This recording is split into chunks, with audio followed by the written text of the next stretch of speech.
On today's episode of the Essential Coaching Skills Podcast, we'll be looking once again at the 101 coaching mistakes to avoid by Thomas Leonard. Today we'll be looking at mistakes number 61 through 70. Let's go! You are listening to the Essential Coaching Skills Podcast, a show devoted to uncovering the systems and the secrets that set the best apart, where you learn how to take your coaching clients to the next level, while you grow the coaching practice of your dreams. So sit back and relax, or sit up and get excited. Either way, you might want to pay attention. This could be important.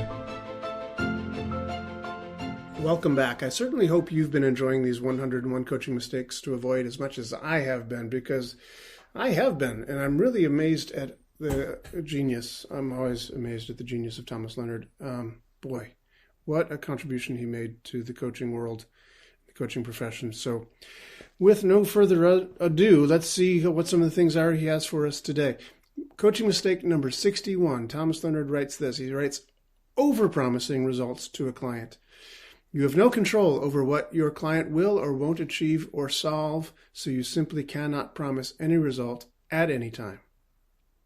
It's safer/better to say what other clients have gotten from your coaching or prompt the client for what they plan to get out of your coaching than to sell hard the results of your coaching.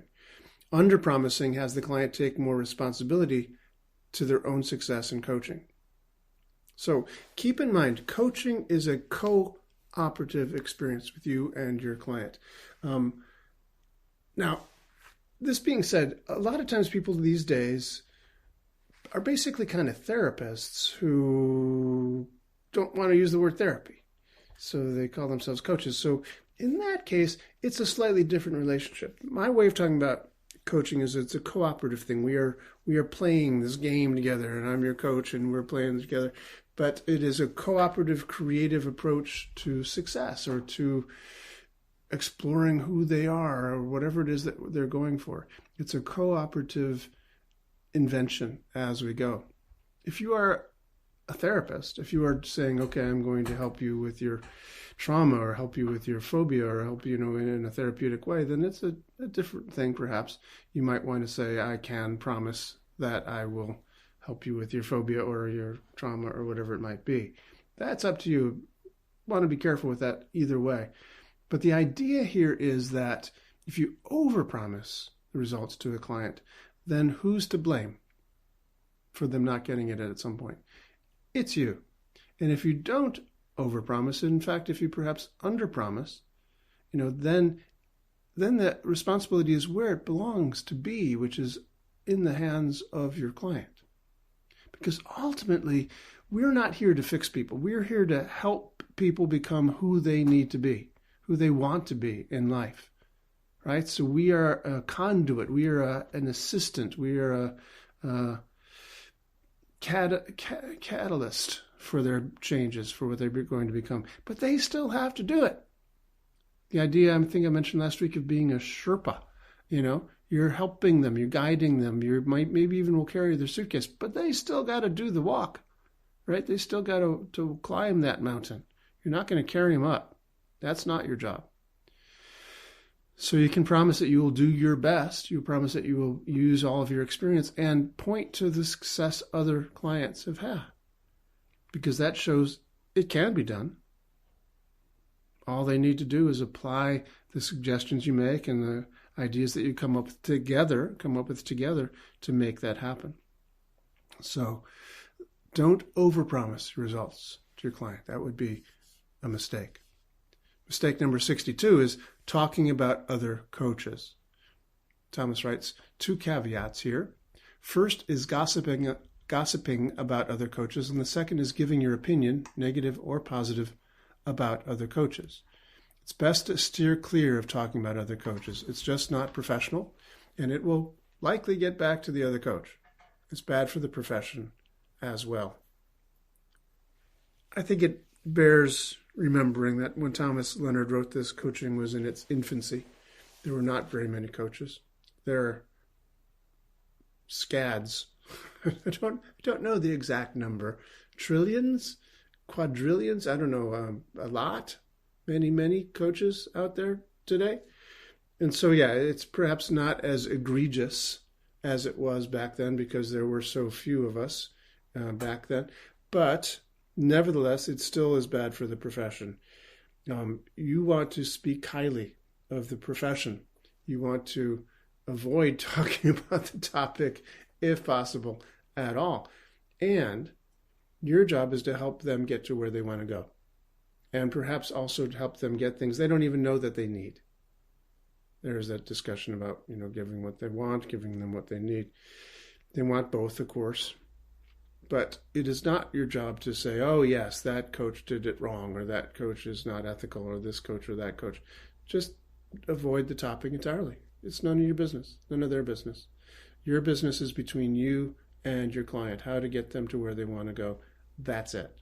So it would be a mistake to talk about other coaches. In fact, it would be mistake number 62. Mistake number 63 is not planting seeds for next coaching. Mistake number 63, not planting seeds for next coaching. Most clients come to a coach with a single goal or problem in mind and often end coaching when their goal or / problem has been reached or solved. I'm always, he quotes, on the lookout, unquote, for new goals, skills, changes that I feel the client would love or benefit from. And I mention these often, way before the client is close to reaching the initial goal or solving the initial problem. Thomas continues, he says, this is good service. This is good service for them, as well as good selling for you. And yes, selling, it's sales, isn't it? Persuasion is sales. Nothing wrong with that. Whenever we're doing coaching, whenever we're doing stuff like this, we are persuading, we are selling people on the idea that there's possibilities in life, that they can do what they want to do. We're selling them the idea that they are not stuck. We have to sell them on ideas that may be new to them. So there's a lot of persuasion, a lot of sales in everything we do. It's not a bad word, sales. It's not a bad word. So we are also mindful that we are in a business, aren't we? This is a business of ours. We are endeavoring to earn a living, helping people. That's a noble cause. In my mind, it is a noble thing to help people and to make money at the same time. It is called enlightened self-interest. Enlightened self-interest means, yes, you have self-interest, but it's enlightened. You're helping people at the same time. And you truly are helping them, just as much as a doctor or a dentist or, medical professional helps their patients. You are helping your people, your clients. You're helping them. And so it makes sense to say, what else can I help you with? Yeah, it's very simple to say, oh, you want this? Here it is. Boom. Want a cup of coffee? There it is. You want your shoes fixed? There it is. Right? But, oh, by the way, now that we fixed your shoes, you could use a new belt. And they can use a new belt.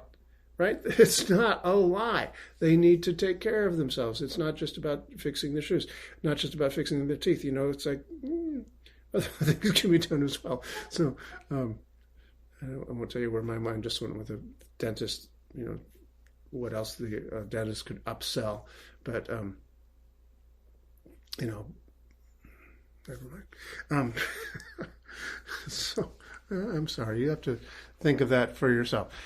At any rate, for you, coaching, you want to plant seeds for your next coaching client. For me, I'll tell you something. A lot of people come to me for sleight of mouth work. Not a lot, half, a third, many. It's quite a few, actually. I tend to have about 10 active coaching clients at a time, at a given time. And 2 to 3 of them, on average, have come to me because they want to get great at doing sleight of mouth in whatever profession they might be in. So that's fine. I'm happy to help people do that. I believe sleight of mouth is a great thing, and I'd like to believe they can, get that expertise from the book or from the tapes or the CDs, whatever that they've gotten. But some people think they need extra work, and so I'm very, very happy to help them do that. Really really give them, in a sense, private lessons for that. But then you have to ask the follow-up question: why? What is this for? Why do you want to be persuasive? What is it that you want to get out of being persuasive? What will that give you? What will that give you?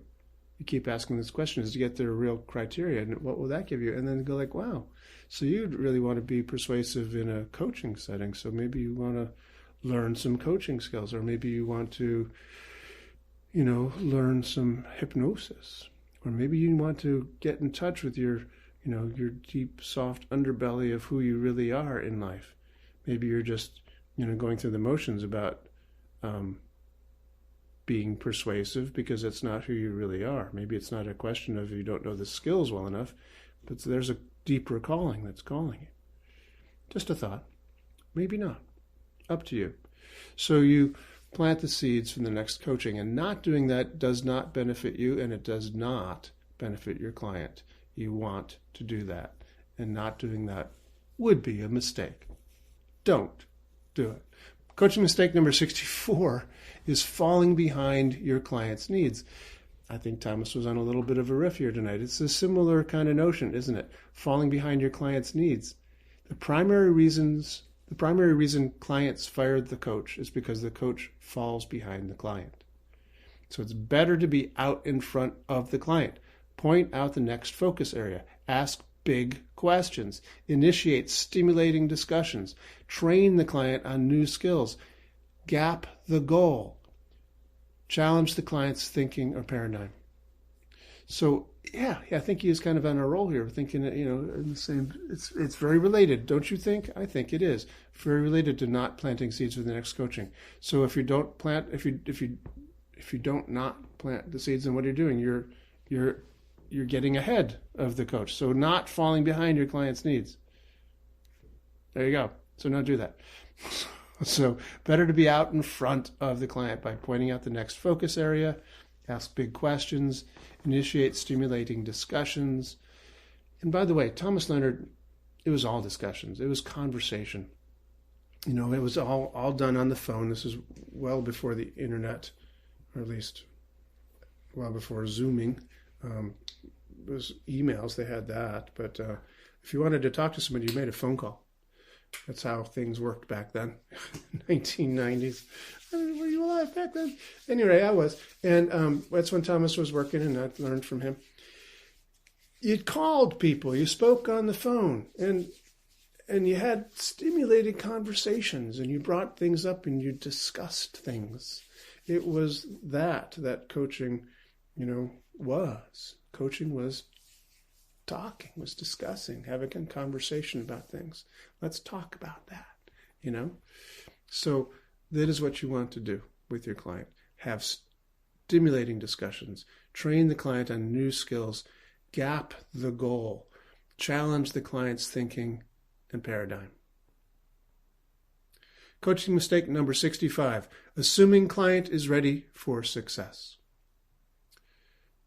Humans have set points and ceilings about a lot of things. Love, money, happiness, success. You can work to move/expand these set points, but do this directly as a specific focus with a client instead of assuming that they will do this on their own and that they'll be, quote, fine. Also, it's essential that you work with client for 2 to 3 weeks, helping the client to define what success means to them. Without this critical information, the value of coaching is quite low, even if highly effective. Isn't this an interesting one? I find this absolutely fascinating. Of all the 101, this is one of my favorites. Assuming the client is ready for success. We often, speaking for myself, but also every coach I've ever seen, we often assume things about our clients. Often assume that they're just like us and that they have similar values to what we have, etc. And sometimes we're just flat out wrong. So if we assume that a client is going to pay good money to you, to me, to us as coaches, for coaching, we will probably assume that they want success and that thus, therefore, they are ready for success. They may not be. Humans have set points and ceilings about a lot of things: love, money, happiness, success. Trust me, I've been there myself. It's been hard over the years to, raise my rates, as an example. Who could pay more than $100 an hour? It's difficult to raise those rates. And then finally you do, and then you go like, wow, nobody's complaining. I'm getting just as many, maybe even more clients than I had before. What the heck took me so long? But then you get a new set point, right? So, now it's $200 an hour or whatever. It's like that for people. People have set points and ceilings about a lot of things. So you can work to move and expand these set points, but do it directly with your client instead of assuming that they will do this on their own and they'll be fine, because they probably won't. You want to push them. This is your job, is to push them to help establish these new set points. And it is essential that you work with the client, he says, 2 to 3 weeks to help them define what success means to them. We don't know. Don't assume that you know that there's, that your definition of success is the same as theirs. People have vastly different experiences and expectations for what success means, definitions of what success means. Find out what this client is.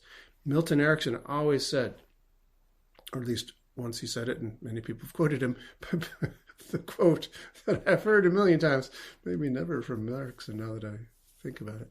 But nevertheless, I'm pretty much sure, said that people are as individual as their own thumbprints, that patients are individuals, and you got to find out what is their definition of success, what their definition of happiness is. Find out. And Thomas is absolutely right when he says, without this critical information, the value of coaching is quite low, even if highly effective. What does that mean? Even if highly effective? What? If it's highly effective, how can the value of it be quite low? Because we may not be getting them to where they want to go. We may be effectively guiding them to where we think they should go to. But what about what they need? What about what they really want? Help them get there. And then, of course, stay ahead of them. Go back to coaching mistake number 64. Stay ahead of your client's needs and point out the next focus area and, plant seeds for the next coaching. Do those things. This is where it's on the roll. These are all working together. See how this is so cool? Wow. Okay, coaching mistake number 66, overprotecting your clients from life. Some coaches are so concerned about the clients failing that they don't encourage them to take risks. This holds clients back. Clients have gotten along fine before you came along. Point out the risks and help clients to reduce the risks, but encourage them to be engaged in life and in discovering/creating new things, because that's what it means to be human today. Now, this is a fascinating one, because I don't know if you hear this squeaking, just by the way, as an aside. I'm sitting in a kind of antique office chair. Sounds like a really sad elephant. I'm sorry. I will try to not wiggle, but that's what that sound is if you are hearing that. It's a lovely old antique with a nice little back lumbar support thing, where they designed them in the 1890s, I'm guessing, but a little squeaky. Sorry. It's wood. There's no cushioning on this. It's wood and metal and wood. Anyway, so coaching mistake number 66, overprotecting clients from life. When I say some coaches are so concerned with their clients failing that they don't encourage them to take risks, not that many coaches these days are in that category, but some are, so it's worth mentioning. Don't do this. Don't overprotect. Your clients are out there. They want to be out there. They want to experience this. It requires risks. For many years, I would sign my letters. My emails would have a set kind of, what do you call it when you sign off in a letter? Not a greeting, but the closing thing. I wrote, take care and take risks. Both. You want both at the same time. Take care take risks. I used to say just, hey, take care. Nice to see you. Take care. But then I changed it. I changed it to both take care / take risks. Because it's important to do that in life. We need to take risks. We need to risk things. Famous old quotes that I can't remember right now about, the person getting up to bat. It's like, at least get up to bat. Maybe you'll strike out, but you won't hit the ball out of the park unless you try, unless you get up there. Take that risk. People who get to their deathbed and say, oh, at least I should have tried. The regret is that they didn't try. So have your clients take risks and take care at the same time. Set them up so that they reduce the risks. So the risks are, recognized. One of the best coaches of all time in the world of basketball is a guy named Mike Krzyzewski. His name's Mike Krzyzewski. It starts with a K. Don't ask me how it works. But that's his name. He coached for the Duke University men's basketball. He may still be coaching. He's also coached the men's Olympic team once or twice. Very successful coach. And one of the ways he coaches is he assesses as much as he can where their weaknesses are against their coming opponent. So say Duke is going to play, I don't know, UNC or UCLA or something. He will look at the other team and go like, okay, where are they going to beat us? Where could we fail against these guys? What are the problems here? What are the problems? He's looking for problems. It's not coaching. We don't look for problems. But yeah, it is coaching, because if you look for those problems and then you guard against them, you make plans for how you're going to deal with that, that's smart. And it's worked really well for him in his coaching of basketball over the years. He's one of the winningest coaches of all time. He may be, in fact, the winningest coach of all time. I'm not sure, but he's up there. He is up there. You can look it up. So take care, take risks. Jump out of airplanes, fine, sure, but make sure you've double and triple checked the parachute before you do so. Make sure you're going to be, landing on land. If you're landing, or check all these things out before you do that. But if it's what turns you on, and I'll tell you something, I've done it maybe 3 or 4 times. There is no bigger thrill that I've ever experienced than jumping out of an airplane. Because, you understand the definition of commitment when you have just exited the airplane. There's just one way down. But hopefully it's going to be a soft landing. So it is the very definition of commitment. You are committed here. But that's fine. It's thrilling. It's wonderful. And you can have a gas doing it. It's just incredibly fun. And make sure you have checked the chutes, multiple times, that you're safe. Once you've checked those risks, you take care and take risks and go for it. That's what it means to be human. Don't overprotect your clients. Coaching mistake number 67, giving legal or investment advice. This is both illegal and unethical. So if you give legal or investment advice, that's a bad idea. It's a mistake. Every coach should have at least 5, Every coach should have 5 legal and financial specialists to refer clients to. I don't have 5 legal or financial specialists to refer clients to, but I have a couple, and I can certainly say to them, go find a legal expert, find a financial expert.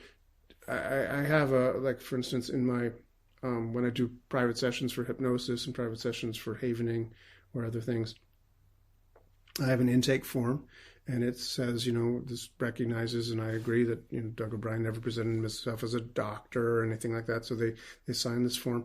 It's not a legal form. It sounds legal. It looks legal. I wrote it myself. I had a lawyer look at it and said, would this hold up in court? And he said, yeah. If they sign this, if they date that, absolutely. It shows that they are cognizant of what this arrangement is all about, and they will get into it. If they sued you, you'd probably have to still go to court, but you've got this document. It's good. So I would never tell somebody else to use my document. I wrote the thing. But I'd tell them, say, get one of them documents, go to a lawyer. Here's one that works, but, I work now on the phone with people in Zoom all over the world, literally. So what's right in New York is not going to be right even in the next state over. Certainly not going to be true in, Bali or Greece or something, So, but get legal advice that's pertinent and near you. So never give legal advice. Even if you've been there, even if you know what you're talking about, you aren't licensed to do that. Never, ever give investment advice or even share how you handle your investments. You aren't licensed to do that.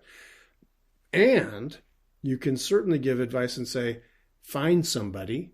Here's a guy. Here's a few guys. Here's a few people. Check out, 3 of them. I got a lot of advice from Susie Ormond. Susie Ormond's great. And she's got some great books and Audible books and things you can listen to.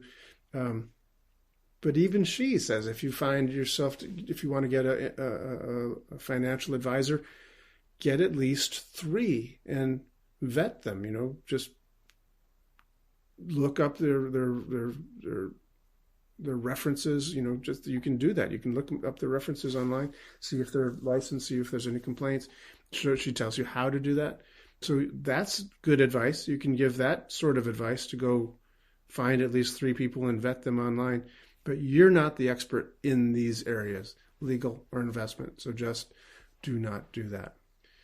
Coaching mistake number 68, criticizing your client. You can be honest and direct without being critical of your client. Clients like you are human and are doing the best they can, even when they're not. And remember, it's their life, not yours. Better to make requests of your client and to challenge them to do something differently instead of criticizing them, their weaknesses or their choices. You can learn to be unconditionally constructive. So you are your client's advocate. It is a mistake to criticize them. You can say, whoa, that was not what we expected there, is it? What did we learn here? And have a discussion about things. Absolutely. You can have a very pointed discussion and say, well, what could we do better next time? One of the great things I learned from a man named Wyatt Woodsmall about coaching is that when you give constructive advice as a coach, you want to point out at least 2 things that they did well before you give any, adjustments. So the way you might consider doing coaching is you might say, well, this was really good that you did that, and this was awesome that you did that, and you might consider trying this. Or you could say, this was really good, and this was awesome that you did that, and remember, not but, and I wonder if you'd ever consider this other choice. Or you could even go so far as you want to be so blunt about it. You could say, and, to make it even better, you could try this. You might consider that. So you want to be unconditionally constructive without going so far as to criticize your client. The presupposition from the world of NLP that people do the best they can with the resources they have should be alive in your thinking. People do the best they can with the resources they have available to them, right, at the given moment.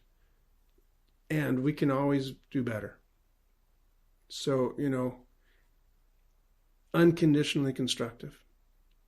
It's like you're going to be the best parent in a way for your coaching clients. You are being unconditionally constructive for them. You help them to become better versions of themselves. They will learn from their mistakes, and you can help them do that. But don't be critical in that way. Separate the person from the behavior and the outcomes that they've achieved and help them become the person that they are and have better outcomes. Coaching mistake number 69. Avoiding underlying integrity problems. Avoiding underlying integrity problems. Thomas writes, clients might want your help to work on cool goals or urgent problems, but before you jump in, find out what else is going on that may be undermining, blocking, or limiting the client's life or potential for success. Point these out to the client and see if they will work concurrently on the underlying integrity stuff as well as the fun, cool, urgent stuff. Remember, when a client's needs are met and integrity is strong, results flow to the client. I'm just going to read that whole thing to you again so you don't have to back it up and listen to it a second time because it's really good. And I don't know if I have really much to say about it because it's really pretty rich in just what he says here. So let's read this whole thing again. Mistake number 69, avoiding underlying integrity problems. Clients may want your help to work on cool goals or urgent problems, but before you jump in, find out what else is going on that might be undermining, blocking, or limiting the client's life or potential for success. Point these out to the client and see if they will work concurrently on the underlying integrity stuff as well as the fun, cool, urgent stuff. Remember, when a client's needs are met and integrity is strong, results flow to the client. Now, there was an episode of the Essential Coaching Skills podcast I did a number of weeks ago. I can't tell you what number it was, but it was telling stories. I was telling stories in it. And one of the stories that I told is about the rainmaker. It's a Taoist story from Chinese Taoist philosophy. At least I believe it to be true. I learned it from the world of Jungian psychology. And it goes something like this. There's a rainmaker. There's a Chinese village that's having a terrible drought. And so they call for the services of a rainmaker. I'll tell this story real quick. It's a long story, but I'm going to sort of cut to the chase. So this guy finally comes. He says, all I really need from you folks is just a cottage, place to stay, even actually outside the village proper, because this town is so out of touch with the Tao, I don't even want to be in it. The Tao is the Chinese philosophy of the right connection with nature, the right way of being. So the story goes is this guy on the first day that he was set up in this cottage on the outskirts of town. First day, got up with the sun, swept the walk, gathered wood, made his tea, went to sleep with the sun, got up the next day with the sun, same thing. Third day, did the same thing. Again, I'm making a long story short. And on the fourth day, it rained. So the idea of the rain coming is the idea of flow, of getting into flow. Mihai Csikszentmihalyi, wonderful books, Flow and Finding Flow. Brilliant books. I think personally that finding flow is what we want. We like working. We don't, life isn't about fun and just like going to the Disneyland every day. It would be not fun after a while. I think, I don't know, it's fun certainly when you go, but what do you want to do that every day? I think what we want, most people want, is to find flow, to find a meaningful life that is just, we're loving what we do.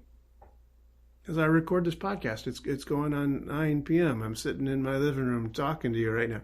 This is great, I'm having fun in a funny sort of way. It's flow.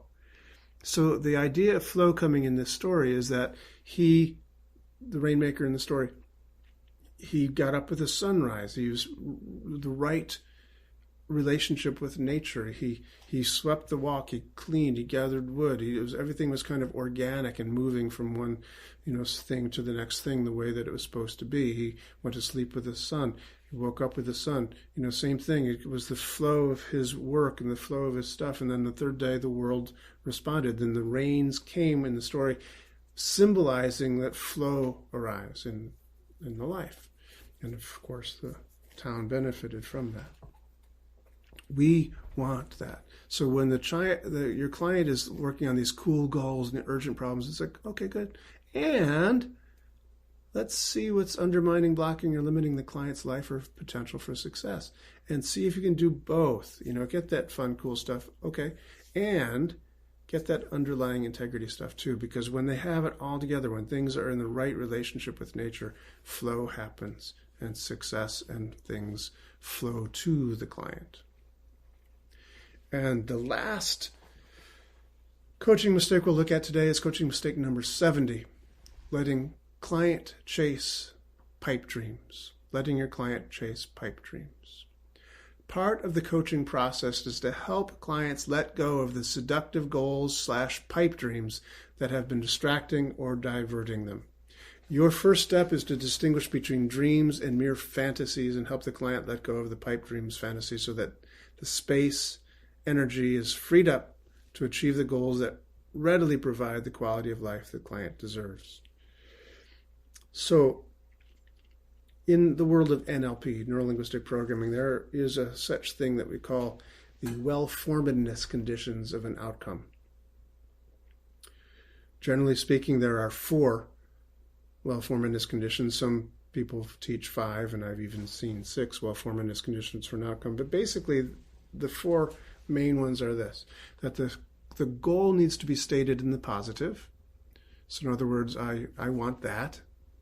Or I want that, not I don't want that thing. It's fine if you don't want that thing. That's fine. It's good to know what you don't want, but you need to know what you do want. Where are you going? What's your target? What are you aiming for? What's your goal? So it needs to be stated in the positive. Number 2, it needs to be sensory specific.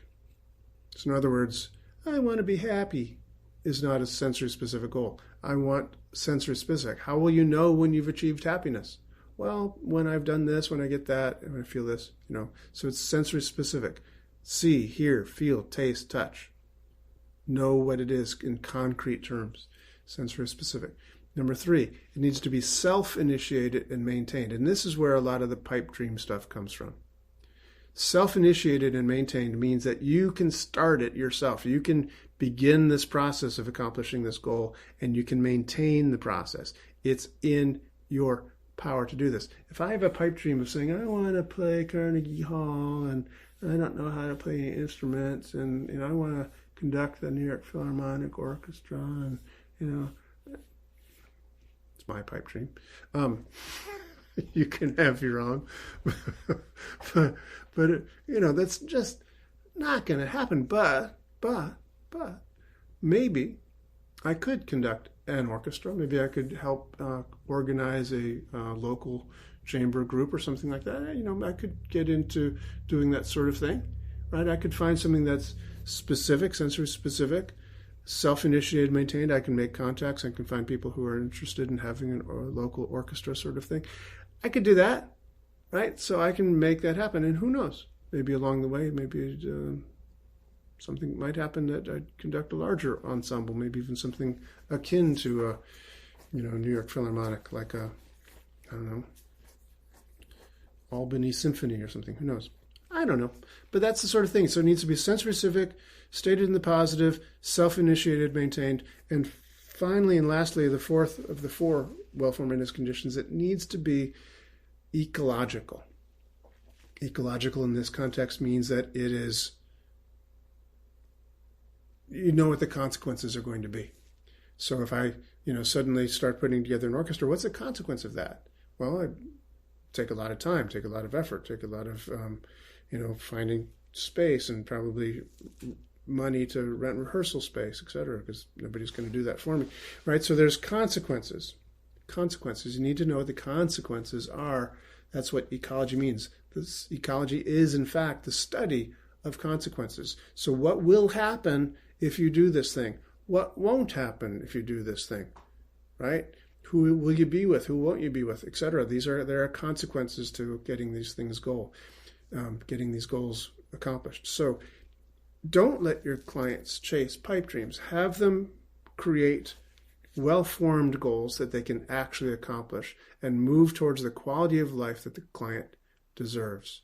Help them to understand the difference. Just flashed on the serenity prayer. And in a sense, there's truth. God, grant me the serenity to accept the things I cannot change, the courage to change the things I can, and the wisdom to tell the difference. I think is masterpieces of the 20th century. That's a great prayer, even if there's a God or not. That's a great prayer, because goodness knows we need to be able to make that distinction, get the strength, get the conviction, whatever, to tell to change the things you can change, and the wisdom to tell the difference. Wow. And that's kind of similar to this. Pipe dreams, people can spend a lot of time chasing things that they will never accomplish. You need to help them accomplish things that they can. And who knows, maybe you're wrong. Maybe they can accomplish it down the road, but not yet, and not by themselves. They need to be able to, create a place where they enlist other people in that as well. So find out what that really is so that they can accomplish the real meaningful things for their life, and they can get the quality of life that they deserve. So that is coaching mistake number 70 to avoid from Thomas Leonard. And we have only 30 to go before we're done, 31, because it's 101 coaching mistakes to avoid. So isn't this fun? Can't you just hardly wait till next time? Me too. Thanks for tuning in. See you then. Bye for now. Well, that's our show for today. Thank you so much for joining me. If you want any more information about today's show, please visit our website at www.essentialcoachingskills.com. Be sure to tune in again next week for our next episode and discover even more about the systems and the secrets that set the best apart.